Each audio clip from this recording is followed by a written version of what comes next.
So after your dad was diagnosed with Parkinson's, can you tell us a little bit about your first impression of a program like this and kind of what the community has done for you?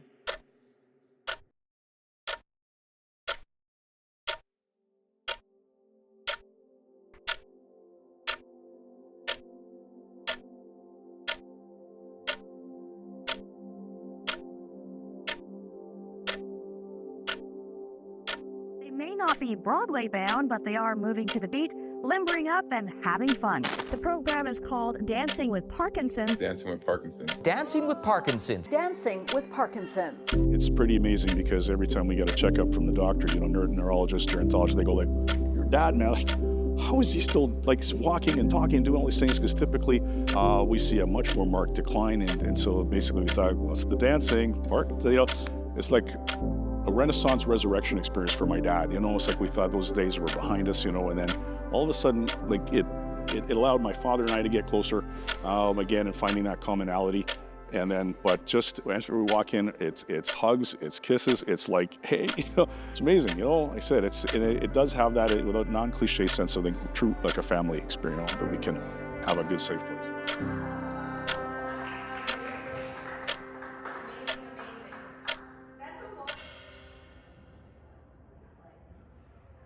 Yeah, I was diagnosed 6 years ago when I was 57 with Parkinson's. I don't have the shakes like a lot of people with Parkinson's. I have more rigidity in my left side of my body. I have a lot of the symptoms that aren't, people can't view. There's over 40 different symptoms with Parkinson's, and we're all kind of different in ours. So Parkinson's disease is a neurodegenerative disorder, so it affects a part of the brain that's responsible for initiating and controlling movement. So what happens to a person with Parkinson's is the dopamine cells start to die off, and when 80% of those dopamine cells are gone, that's when they start experiencing the symptoms of Parkinson's disease. There are many, many symptoms of Parkinson's disease, but I think the most common ones that people would be familiar with are like rigidity, slowness, tremor, but then there are ones that people don't see, which are like depression and apathy and fatigue, trouble with sleeping. I lost my smell and taste years ago. I had depression. I have, as I said, rigidity, so exercising can be harder. Parkinson's disease being a neurodegenerative disorder means it's brain. That's neurodegenerative, means it gets worse. It doesn't get better. And as my big thing that I found in the last 6 years is you have to be connected with people. You have to have people that are there supporting you, and exercise is being proven to be one of the only things that will actually slow down or stop the progression of Parkinson's. Isn't that her? As soon as I saw it, I went, that's Sarah. As though you know her. An interesting story, because I've had Parkinson's for a couple years, and I've heard about Sarah's classes and had a very kind of an awakening situation. In the class, we do movements where we have to make it rain, and I realized with my Parkinson's, I can't make my left hand rain anymore. So it was really kind of frustrating. And then I realized I also couldn't move both hands, both feet at the same time, and I've always loved dancing. So when I told Sarah this after the class, she said, you know what? If you give me 4 weeks, 4 classes a week, I guarantee you'll find a huge improvement. So I did the class, and now I'm converted. I do it. I only do it once a week because I like the in-person classes. The important things with Parkinson's are I've found exercise and social contact, and this does both of them.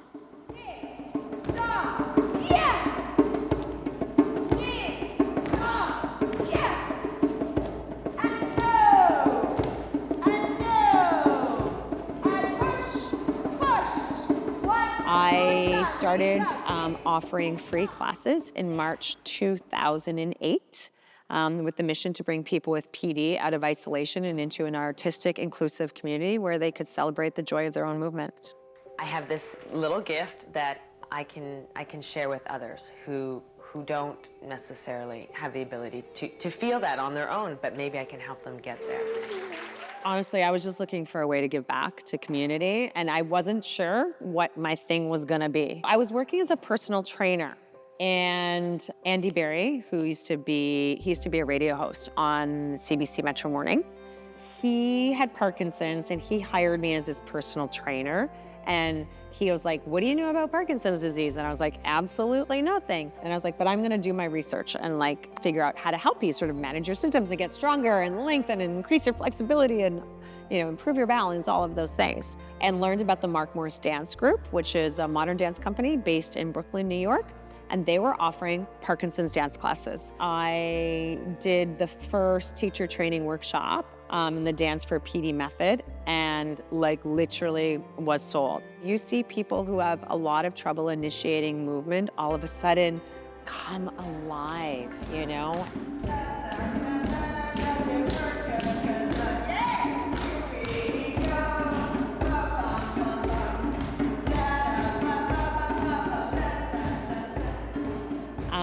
How does it feel for me? Well, I cry all the time, like all the time. So I guess it's 17 or 18 years I've been working on this, right? 17 years we've been offering classes and it never gets old. Like for me, when I see people doing something they thought they couldn't do, and when I see people connecting and smiling and chatting, I'm just like, ugh. Just the community feeling, immediately the embracing of my dad and myself was remarkable. Like, that's it, we're in, and the rest is history. Because my dad and I came from a Ukrainian folk dance background, but I've heard about the therapeutic benefits of dance just personally, and then after Dad sort of diagnosed with Parkinson's, and I says, what was out there that could enhance his opportunities? It's become, you know, the relying really now, like having the time with Dancing with Parkinson's program just to kind of re-enrich and invigorate.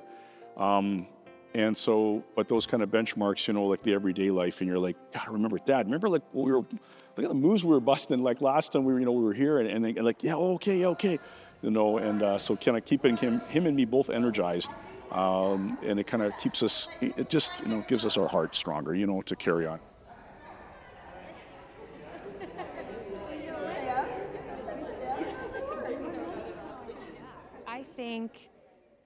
I think a big thing that I've learned from this community is just how beautiful life is. It brings me so much joy. And then when I see people like today, you saw the class. We are not dumbing it down. We are pushing people to be artists, to be dancers, to express big, to come out of their shells, to explore all of the possibilities. And when I see people do that, it gives me so much energy. I think that, especially with something like Parkinson's, where right now there isn't a cure, and you know, sometimes the treatments aren't necessarily benefiting everyone, because PD definitely shows up differently in everybody. I think what's so beautiful with this room and these people is that they've taught me just like every day is beautiful.